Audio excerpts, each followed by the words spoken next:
Use the indoor V2L power outlet to power small electrical devices in your hybrid. With the engine running, open the indoor V2L power outlet cover in the luggage room area and plug in your device.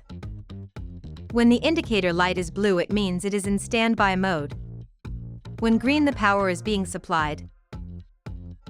And when blinking, there is an indoor V2L issue.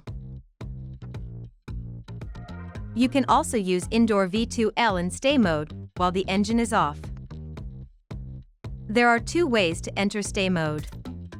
You can use the remaining battery charge after driving, or pre-charge the battery through the navigation system's features before reaching your destination.